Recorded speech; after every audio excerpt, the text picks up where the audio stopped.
आज दिनांक 8 फेब्रुवारी. आजच्या प्रवचनाचा विषय नामस्मरणा परते दुसरे हित नाही. एक गृहस्थ मला भेटले. ते म्हणाले, देव पाहावासा वाटतो, तुम्ही पाहिला आहे का? मी म्हटले, पाहिला आहे. त्यांनी विचारले, मला दिसेल का? मी म्हटले, दिसेल, पण या डोळ्यांनी दिसणार नाही. देवाला पाहण्याची दृष्टी वेगळी आहे. आज आमची विषयाची दृष्टी आहे, ती भगवंताची नाही. आपल्याला भगवंत पाहायचा असेल तर त्याला एकच उपाय, भगवंताच्या नामात राहावे. नामाशिवाय दुसरा मार्ग नाही. सगळ्यांना माझे सांगणे आहे, हे ऐकणे अत्यंत जरूर आहे. बरे, ऐकणे कशासाठी? तर मी बरोबर मार्गाने जातो आहे की नाही ते कळण्यासाठी. पण नुसते ऐकून चालणार नाही, ऐकून कृती केली तरच साधेल. ती तुम्ही करा. आचरणात आणलेले तेवढेच कामाला येईल. सगळ्यांनी नामस्मरण करा. नामस्मरणासारखा कल्याणाचा मार्ग दुसरा नाही.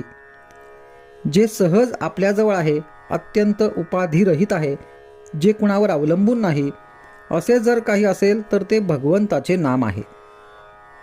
तेव्हा शुद्धतेने, शुद्ध आचरणाने जो ते घेईल त्याचे राम खरेच कल्याण करील. आपल्या गुरुने जे सांगितले ते सत्य मानावे. या मार्गाने 100 पावले गेलास तर खजिना सापडेल असे गुरुने सांगितले, तर दुसऱ्या मार्गाने 200 पावले जरी गेला तरी त्याचा काय उपयोग? मला सगुण साक्षात्कार व्हावा असे म्हणतो, पण प्रत्यक्ष बोलणारा चालणारा सद्गुरू पाहून समाधान होत नाही, तर परमात्म्याचे दर्शन करून देऊन काय उपयोग? आंबा हवा असेल तर कोय पेरल्याशिवाय कुठला मिळणार?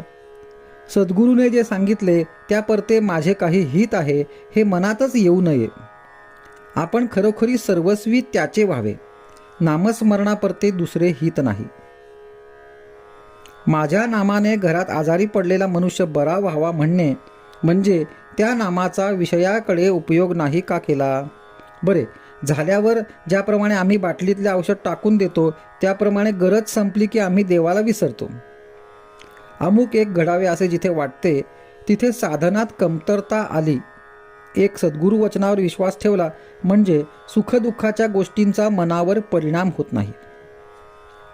मोठा अधिकारी झाला तरी पोरा बाळांबरोबर खेळताना ज्याप्रमाणे तो त्यांच्यासारखा होतो त्याप्रमाणे व्यवहारात वागावे. आपण निर्लोभतेने वागावे. खेळात ज्याप्रमाणे आपण चुकू देत नाही त्याप्रमाणे प्रपंचात करावे. प्रपंचाचा सहवास वरवरचा असावा, त्याचा वास आत नसावा. आत फक्त भगवंताचा वास असावा. आजचा सुविचार. गुरुचरणी अत्यंत विश्वास आणि साधनाचा अखंड सहवास. येथे प्रपंचाचा सुटला फास. हाच परमार्थाचा मार्ग आहे खास.